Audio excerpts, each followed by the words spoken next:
Whale मछली जो उल्टी करती है, उस 1 किलोग्राम उल्टी की कीमत अंतर्राष्ट्रीय बाजार में 2.5 करोड़ रुपए से भी ज्यादा है। लेकिन इस उल्टी की कीमत इतनी ज्यादा क्यों है? और व्हेल मछली यह उल्टी किस समय पर करती है और यह उल्टी समुद्र में से कैसे मिलती है? साथ ही इस उल्टी का उपयोग कहां कहां किया जाता है, आइए बताते हैं। दोस्तों, यह उल्टी सिर्फ स्पर्म व्हेल नामक एक व्हेल की प्रजाति के पेट में ही बनती है। इसके सिवा अन्य कोई भी प्रजाति में यह उल्टी नहीं बनती और स्पर्म बैंक में भी सिर्फ नर व्हेल ही इस उल्टी को बना सकते हैं। मादा के पेट में यह उल्टी नहीं बनती या बहुत ही कम बनती है।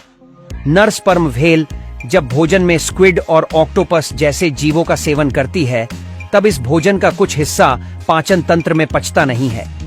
स्पर्म व्हेल का पाचन तंत्र इन अपचनीय हिस्सों से अपनी रक्षा करने के लिए एक मोम जैसा पदार्थ बनाता है जिसे एम्बरग्रीस कहते हैं।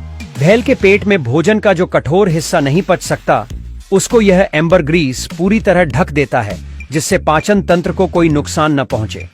बाद में जब एम्बरग्रीस एक बड़े टुकड़े के रूप में बन जाता है, तब यह व्हेल के शरीर से बाहर आ जाता है। व्हेल के शरीर से बाहर आते ही यह एम्बरग्रीस का टुकड़ा समुद्र में डूबने की बजाय तैरने लगता है, क्योंकि यह बड़ा और हल्का होता है। एक बार जब एम्बरग्रीस व्हेल के शरीर से बाहर निकल जाता है और समुद्र में पहुंच जाता है, तब इसमें समुद्र की लहरों, सूर्य की रोशनी और अन्य तत्वों के कारण कई सालों तक धीरे धीरे बहुत बदलाव होते एम्बरग्रीस को परिपक्व और अधिक कीमती होने में तकरीबन 10 से 20 साल का समय भी लग सकता है। अब जानते हैं कि एम्बरग्रीस कैसे मिलता है, एम्बरग्रीस को कैसे ढूंढा जाता है।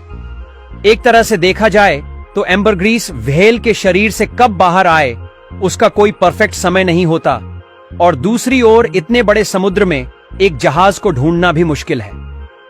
तो यह 1 या 2 किलो के एम्बरग्रीस को ढूंढना तो शायद नामुमकिन जैसा ही लगता है। एम्बरग्रीस 2 तरह से इंसानों को मिल सकता है।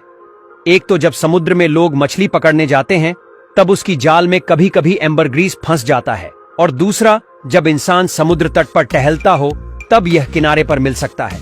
लोग एम्बरग्रीस को उसकी महकदार खुशबू की वजह से पहचान लेते हैं। यह एम्बरग्रीस इतना महंगा क्यों है और इसका इस्तेमाल कहां किया जाता है? ताजे एम्बरग्रीस की गंध तेज होती, लेकिन समुद्र में काफी समय रहने के बाद यह तेज गंध हल्की मीठी और खास खुशबू में बदल जाती है।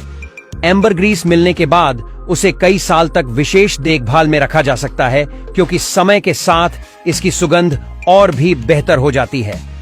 एम्बरग्रीस का उपयोग बहुत ही मूल्यवान और खास परफ्यूम में ही किया जाता है। परफ्यूम में एम्बरग्रीस का उपयोग एक फिक्सर ट्यूब के रूप में किया जाता है। फिक्सर ट्यूब ऐसा तत्व होता है जो सुगंध को अधिक गहरी, मनमोहक और संतुलित करता है। इसीलिए परफ्यूम उद्योग में एम्बरग्रीस को गोल्ड और परफ्यूम भी कहा जाता है, और इससे बनने वाले परफ्यूम बहुत ही महंगे बिकते हैं।